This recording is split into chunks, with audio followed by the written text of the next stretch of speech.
So this is it nga mga chismakers no, nakaabot pa rin sa buriri nga tawag nila bago pa nga nadula ani ba nagano na kami sang libas kay may pagbakal naman may mga libas na yan oh.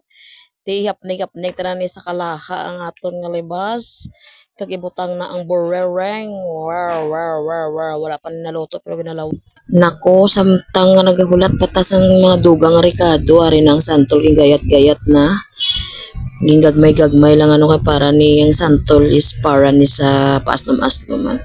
Actually mga chismakers no, duwa ni kabilog santol sa isa ka kilo gali dapat duwagi kaya ka santol ang free kung tunga ti isa lang eh.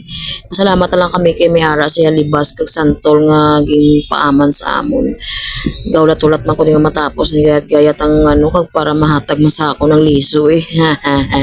Tighulat lang ko niya mga kachismaker siya hindi ko niya kabaloy maghikotar siniya kay base bala mahintunsis pa ni bala karon imbis nga namit ang kaon namon ay hindi na lang makaon kag sa ido na lang makagto kadugay man ni sa iya magagayat-gayat sa ano man sa santol man impot tapos nagayat-gayat imbutangan na margarine mga chismakers duwa na giliging bakal ko para nanam gid siya balahaw.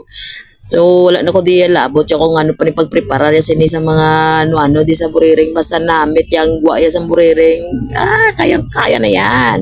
O gibutan na lamas ya gibutan niya gid sa dalom ya kachismakers siyang margarine kay para ma-absorb ko na sa buriring ang margarine di ba? O dire na ta sa finished product. Charan! Wow, ano pang lata bakbaka na. Thank you for watching mga kachismakers sa isa namang wala pulos ng mga video. Bye!